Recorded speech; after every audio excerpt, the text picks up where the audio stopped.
ये आज मैं आपको जो कहानी सुनाने जा रहा हूँ, ये कहानी आपको आत्मविश्वास से भर देगी। अगर हमारे अंदर टैलेंट बहुत है पर आत्मविश्वास नहीं है तो हमारे अंदर का वो टैलेंट किसी काम का नहीं। तो चलिए कहानी की शुरुआत करते हैं। कहानी की शुरुआत होती है राजस्थान के एक छोटे से गाँव से, जहाँ एक 15 साल का लड़का जिसका नाम राहुल है पिता के साथ में रहता है। उनका परिवार बहुत ही गरीब था, जैसे तैसे करके उनके घर का गुजारा चलता था। लेकिन वह लड़का बहुत ही होशियार था, जो घर पर रखे कबाड़ से कुछ न कुछ बनाता रहता था और बनाकर बाजार में बेच दिया करता था।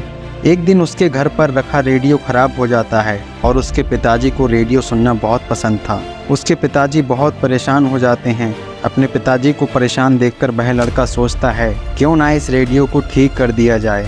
वह रेडियो को ठीक करने लगता है और कुछ ही देर बाद वह रेडियो को ठीक कर देता है, जिसे देखकर उसके पिताजी बहुत खुश हो जाते हैं। कुछ दिनों बाद गांव में सूखे जैसे हालात हो जाते हैं और पानी की भारी कमी हो जाती है। सबकी फसलें सूखने लगती हैं। राहुल के खेत में मक्के की फसल थी जो पूरी तरह से सूख जाती है। राहुल के पिताजी बहुत दुखी होते हैं और मन ही मन सोचते हैं अगर ये फसल सूख गई तो मैं अपने परिवार को क्या खिलाऊंगा। कुछ दिन बीत जाते हैं, फसल दिन ब दिन सूखती जाती है। तब राहुल के दिमाग में एक आइडिया आता है और मोटर बनाकर जमीन से पानी निकालने की सोचता है। पर उस मोटर को बनाने में काफ़ी रुपए खर्च होंगे, जो कि राहुल के पास नहीं होते हैं। राहुल अपने पिता को छोटी मोटर बनाकर एक डेमो दिखाता है, लेकिन उसके पिताजी को अपने बेटे पर विश्वास नहीं होता है और उसे धक्का मारकर वहाँ से भगा देते हैं, क्योंकि राहुल को बड़ी मोटर बनानी थी जिसमें उसे अपने पिताजी की साइकिल की आवश्यकता पड़ रही थी। लेकिन उसके पिताजी उससे साफ साफ मना कर देते हैं और उससे कहते हैं कि तुम फालतू के काम करते रहते हो और यहाँ पूरी फसल सूखी जा रही है। उसके पिता उससे कहते हैं आज के बाद तुम मेरे साथ खेतों में काम करोगे।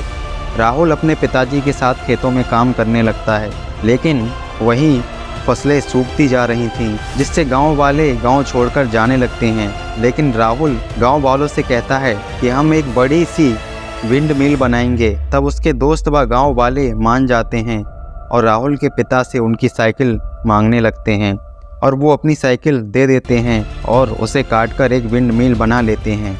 और उसे जैसे ही चालू करते हैं तो वह ज़मीन से पानी खींचना शुरू कर देती है। यह देखकर राहुल के पिताजी बहुत खुश होते हैं और राहुल को नमी हुई आंखों से गले लगा लेते हैं। और सभी गांव वाले भी बहुत खुश होते हैं क्योंकि उनकी फसल सूखने से बच जाएगी।